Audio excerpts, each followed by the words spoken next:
हमारे घरों और दफ्तरों में हर दिन बहुत सारा पेपर वेस्ट निकलता है। शायद हम इसे सामान्य मानते हैं, लेकिन आपको जानकर हैरानी होगी, देश के लैंडफिल वेस्ट का लगभग 1/4 हिस्सा कागज से जुड़ा होता है। आज जरूरत है हर व्यक्ति इस दिशा में जरूर सोचे। मुझे जानकर अच्छा लगा कि भारत के कई स्टार्टअप्स इस सेक्टर में शानदार काम कर रहे हैं। विशाखापत्तनम, गुरुग्राम, ऐसे कई शहरों में कई स्टार्टअप पेपर रिसाइकलिंग के इनोवेटिव तरीके अपना रहे हैं। कोई रिसाइकल पेपर से पैकेजिंग बोर्ड बना रहा है, कोई डिजिटल तरीकों से न्यूज़पेपर रिसाइकलिंग को आसान बना रहा है। जालना जैसे शहरों में कुछ स्टार्टअप 100% रिसाइकल मटेरियल से पैकेजिंग रोल और पेपर कोर बना रहे हैं। आप ये भी जानकर प्रेरित होंगे, 1 टन कागज की रिसाइकलिंग से 17 पेड़ कटने से बचते हैं और हजारों लीटर पानी की बचत होती है। अब सोचिए, जब पर्वतारोही इतने कठिन हालत में कचरा वापस ला सकते हैं, तो हमें भी अपने घर या दफ्तर में पेपर को अलग करके रिसाइकलिंग में अपना योगदान जरूर देना चाहिए। जब देश का हर नागरिक ये सोचेगा कि देश के लिए मैं क्या बेहतर कर सकता हूं, तभी मिलकर हम बड़ा परिवर्तन ला सकते हैं।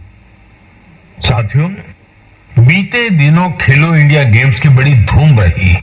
खेलो इंडिया के दौरान बिहार के 5 शहरों ने मेजबानी की थी।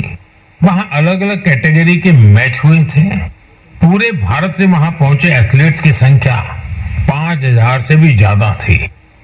इन एथलीट्स ने बिहार की स्पोर्टिंग स्पिरिट की, बिहार के लोगों से मिली आत्मीयता की बड़ी तारीफ की है। साथियों, बिहार की धरती बहुत खास है। इस आयोजन में यहाँ कई यूनिक चीजें हुई हैं। खेलो इंडिया यूथ गेम्स का ये पहला आयोजन था जो ओलंपिक चैनल के जरिए दुनिया भर में पहुंचा। पूरे विश्व के लोगों ने हमारे युवा खिलाड़ियों की प्रतिभा को देखा और सराहा। मैं सभी पदक विजेताओं, विशेषकर टॉप के 3 विनर्स महाराष्ट्र, हरियाणा और राजस्थान को बधाई देता हूं। साथियों, इस बार खेलो इंडिया में कुल 26 रिकॉर्ड बने। वेट लिफ्टिंग स्पर्धाओं में महाराष्ट्र की अस्मिता धोने, ओडिशा के हर्षवर्धन साहू और उत्तर प्रदेश के तुषार चौधरी के शानदार प्रदर्शन ने सबका दिल जीत लिया। वहीं महाराष्ट्र के साईराज परदेशी ने तो 3 रिकॉर्ड बना डाले। एथलेटिक्स में उत्तर प्रदेश के कादिर खान और शेख जिशान और राजस्थान के हंसराज ने शानदार प्रदर्शन किया। इस बार बिहार ने भी 36 मेडल्स अपने नाम किए। साथियों, जो खेलता है वही खिलता है। यंग स्पोर्टिंग टैलेंट के लिए टूर्नामेंट बहुत मायने रखता है। इस तरह के आयोजन भारतीय खेलों के भविष्य को और संवारने वाले हैं। मेरे प्यारे देशवासियों, 20 मई को वर्ल्ड बी डे मनाया गया, यानी एक ऐसा दिन जो हमें याद दिलाता है कि शहद सिर्फ मिठास नहीं, बल्कि सेहत, स्वरोजगार और आत्मनिर्भरता की मिसाल भी है। पिछले 11 वर्षों में मधुमक्खी पालन में भारत में एक स्वीट रिवॉल्यूशन हुआ है। आज से 10-11 साल पहले भारत में शहद उत्पादन एक साल में करीब 70-75 हजार मैट्रिक टन होता था। आज ये बढ़कर करीब 1.25 लाख मैट्रिक टन के आसपास हो गया है। यानी शहद उत्पादन में करीब 60% की बढ़ोतरी हुई है। हम हनी प्रोडक्शन और एक्सपोर्ट में दुनिया के अग्रणी देशों में आ चुके हैं। साथियों, इस पॉजिटिव इंपैक्ट में राष्ट्रीय मधुमक्खी पालन और शहद मिशन की बड़ी भूमिका है। इसके तहत मधुमक्खी पालन से जुड़े हजारों किसानों को ट्रेनिंग दी गई, उपकरण दिए गए और बाजार तक उनकी सीधी पहुंच बनाई गई। साथियों, ये बदलाव सिर्फ आंकड़ों में नहीं दिखता, ये गांव की जमीन पर भी साफ नजर आता है। छत्तीसगढ़ के कोरिया जिले का एक उदाहरण है यहाँ आदिवासी किसानों ने सोन हनी नाम से एक शुद्ध जैविक शहद ब्रांड बनाया है। आज वह शहद जैम समेत अनेक ऑनलाइन पोर्टल पर बिक रहा है। यानी गांव की मेहनत अब ग्लोबल हो रही है। इसी तरह उत्तर प्रदेश, गुजरात, जम्मू कश्मीर, पश्चिम बंगाल और अरुणाचल प्रदेश में हजारों महिलाएं और युवा अब हनी उद्यमी बन चुके हैं। साथियों, और अब शहद की केवल मात्रा नहीं, उसकी शुद्धता पर भी काम हो रहा है। कुछ स्टार्टअप अब एआई और डिजिटल टेक्नोलॉजी से शहद की गुणवत्ता को प्रमाणित कर रहे हैं। आप अगली बार जब भी शहद खरीदें तो इन हनी उद्यमियों द्वारा बनाए गए शहद को जरूर आजमाएं।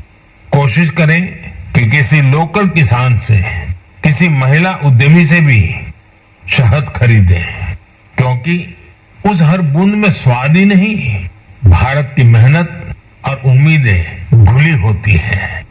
शहद की मिठास आत्मनिर्भर भारत का स्वाद है।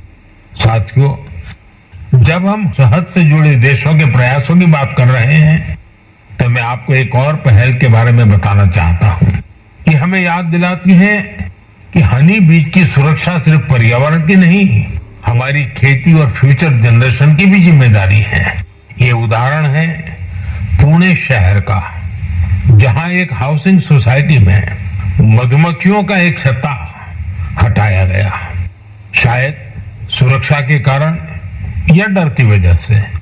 लेकिन इस घटना ने किसी को कुछ सोचने पर मजबूर कर दिया। अमित नाम के युवा ने तय किया कि बीज को हटाना नहीं, उन्हें बचाना चाहिए। उन्होंने खुद सीखा, मधुमक्खियों पर सर्च की और दूसरों को भी जोड़ना शुरू किया।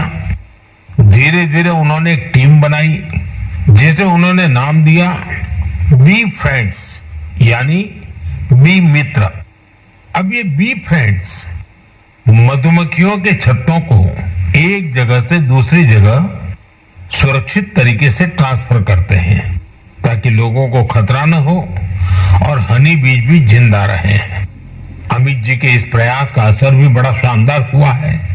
हनी बीज की कॉलोनी बच रही है, हनी प्रोडक्शन बढ़ रहा है और सबसे जरूरी है, लोगों में अवेयरनेस भी बढ़ रही है।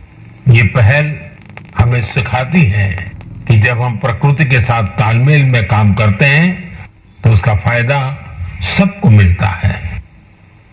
मेरे प्यारे देशवासियों, मन की बात के इस एपिसोड में इस बार इतना ही। आप इसी तरह देश के लोगों की उपलब्धियों को, समाज के लिए उनके प्रयासों को मुझे भेजते रहिए। मन की बात के अगले एपिसोड में फिर मिलेंगे। कई नए विषयों और देशवासियों की नई उपलब्धियों की चर्चा करेंगे। मुझे आपके संदेशों का इंतजार है। आप सबका बहुत बहुत धन्यवाद। नमस्कार।